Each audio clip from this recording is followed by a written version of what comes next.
Narito na naman tayo para sa isang napaka-sweet at nakakakilig na love story nila Kalingap Edu at Ate Viancy. Tulad mo ay aking makilala at kung ano Sa pagpapatuloy ng ating love story ay ito nga ang araw na dumayo ang Kalingap team sa bahay nila Ate Viancy noon at nagkaroon sila ng karaoke session ni Kalingap Edu dahil matagal na silang hindi nagduduet.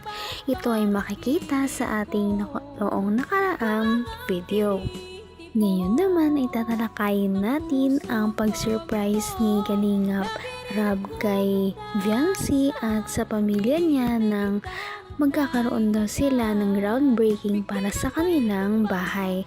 Si Viancy nga ay talaga namang natuwa noong nalaman niya na magkakaroon sila ng groundbreaking ceremony dahil na din gusto talaga nilang makalipat gawa nga ng lagi daw silang binabagyo dahil malapit daw sila sa dagat at gusto na nilang makalipat sa kanilang bagong bahay. Ano po, masaya po kasi makakalipat na din po pag, pag natapos po. Matagal na ba kayo dito sa bahay na to? Opo. Kailan pa? Simula nung pinanganak ka? Ah, so gusto mo na talaga makalipat? Ang galing Kasi naman. yung ano din po ay yung dagat. Yung Oo. dagat.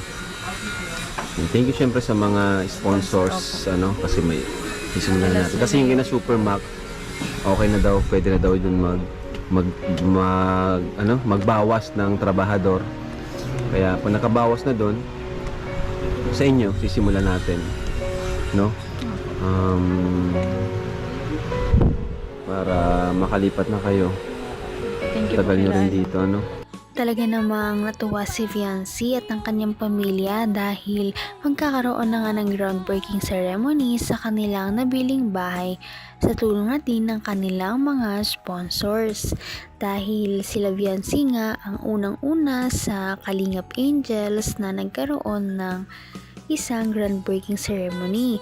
Ito na rin ang pinaka first time sa buong history ng pagtulong ng Kalingap team. Kaya naman ito ay pinakaabangan ng lahat at excited na rin talaga sila na mangyari ang isang groundbreaking ceremony dahil ito ay simbolismo ng pagle-level up ng kanilang buhay at ng paglilingap ng Kalingap team. Talaga namang napakarami talaga ang nagpapasalamat sa Kalingap team dahil napakarami nilang nababago na buhay at nagiging mas maginhawa ang buhay ng mga tao na kanilang natutulungan, kagaya na rin sa buhay nila Ate Viancy.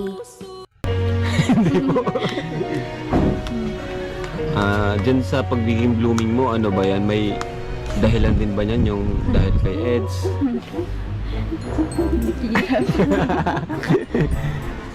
Sa tingin mo? Siguro po kaya lang. Siguro? Ay, grabe. Na-inspired. Inspired.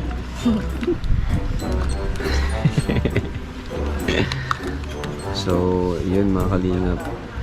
Ang ganda po sa bahay nila Viancy kasi malinis. Talagang ang sarap tulungan ng mga kagaya ni Viancy. Saka Viancy, bakit ano masasabi mo Viancy? Kasi ang daming natutuwa sa ugali mo, 'di ba? Ang daming natutuwa, nagbabaitan sa iyo. Saka marami nagmamahal sa iyo mga sponsors. Sa tingin mo bakit kaya? Hindi mo rin alam. Siya Nakakatuwa din talaga si Viancy at natutuwa sa kanya ang Kalingap team dahil kahit na gusto na nga nilang lumipat dahil matagal na silang nakatira doon sa bahay na iyon ay hindi nila pinapabayaan ng bahay nila na maging makalat kahit pa sasabihin na makakalipat na rin naman sila dahil iniingatan talaga ni Viancy ang mga binibigay sa kanya ng kanyang mga supporters at sponsors. Lahat ng mga gamit na ito ay kanilang iniingatan, araw-araw na nililinis, kaya kahit na surprise visit sila ng Kalingap team ay lagi nilang naaabutan na maayos ang bahay ni Viancy at ito ay simbolo ng pagiging maayos ni Viancy sa kanilang bahay. Kaya naman napakarami talaga ang humahanga kay Viancy at sa kanyang ugali dahil nga sa kanyang pagiging malinis sa bahay, pagiging matulungin, mapagmahal at mabait na anak. Kaya naman wala ka na talagang hahanapin pa kay Viancy. Atin pati. Bakit kaya sa tingin mo? Hindi mo rin alam? Ano? Hindi ko pa alam. Siguro dahil Siguro ano? po sa love team dahil ganun. Sa love team? Hindi, kasi di naman lahat ng may love team. Same ng ano eh, same ng blessings na natatanggap mo. Di ba? Siguro dahil din sa'yo, marami rin natutuwa sa ugali mo kasi hindi ka na nila nakita ng pagbabago kahit sa ano mo, sa sarili mo, sa katawan mo. Hindi ka maarte sa katawan. Hindi ka ba maarte sa katawan? Ha? Hindi. Ha? Hindi.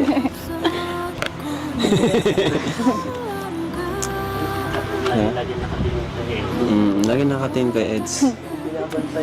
Kumusta naman si Eds? Biancy, kumusta naman si Eds? Nasabi ni Kalinga Prab na talagang napakarami na nagmamahal kay Viancy ngayon. Napakarami ng kanyang mga supporters at sponsors. Tinanong niya si Viancy kung alam niya ba ang dahilan kung bakit. Sabi naman ni Viancy na siguro ay mahal daw siya ng kanyang mga supporters dahil na din sa Kikalingap Edu at sa kanilang love team na nabuo.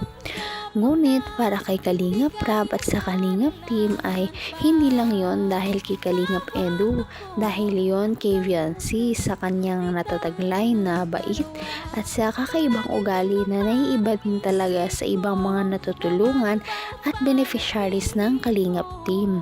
Dahil napakabait niyang bata ay talagang deserve niya ang lahat ng mga blessings na dumarating sa kanya. Mabait po. Kumusta si Eds? Anong ugali ni Eds, Biancy? Na di namin alam. Mabait po tsaka magbibigay. Napagbigay? Ay, alam na namin yun. Ano pa? Hindi namin alam. Kulit. Makulit! Ay!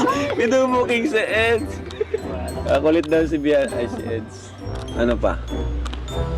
Hindi namin alam. Ha?